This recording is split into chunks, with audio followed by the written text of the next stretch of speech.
Tips for Pre-Translation Preparation of Your Patient-Informed Consent Form Materials, Part 2. Tip 3. Use a professional translator with a background in the life sciences. Having a translator with industry expertise ensures that the consent forms will be translated accurately into your target language.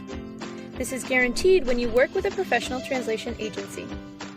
Industry background coupled with cultural and linguistic knowledge of your target patient population is particularly important for the translation of documents used in patient recruitment.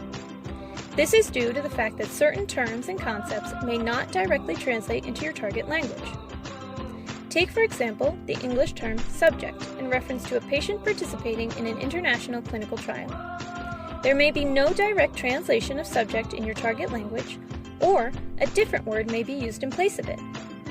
This can be seen in the Spanish language, where it is more appropriate to use the translation for the word patient rather than subject. Moreover, English clinical research terms may have several translations depending on the region. Using Spain as an example, in addition to Castilian Spanish, spoken dialects include Galician Spanish and Catalan. Then there are the variations of Spanish spoken in different parts of Latin America. The English term randomization, for instance, proves problematic when translating for clinical trials for this reason. There are 4 different ways it can be translated into Spanish, each depending on the region where the trial is taking place. It is important, therefore, to use standardized industry-specific terminology when translating such documents. A translator with clinical trial translation experience will understand these linguistic nuances.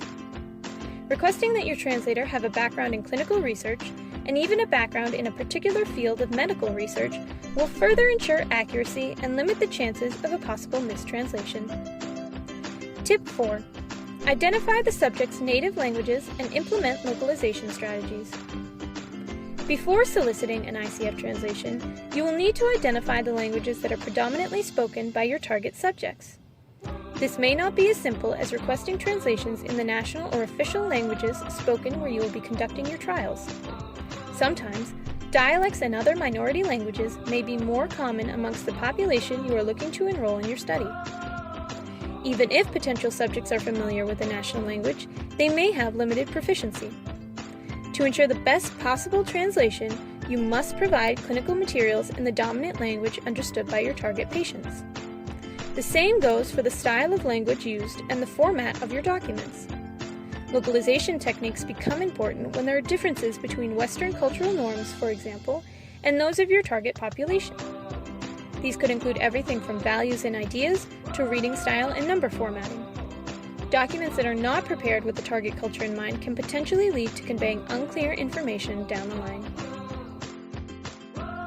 Preparing informed consent documents for multinational and multilingual trials requires being meticulous and paying close attention to detail. The translation requirement is an essential part of getting regulatory approval. Therefore, the best way to cover all your bases is to make sure you prepare your source documents well in advance in accordance with regulatory requirements and discuss any potential formatting or language concerns with your language service provider. As long as you follow these tips, you can rest assured that your informed consent documents will be approved and time to trial won't be delayed by costly translation mistakes.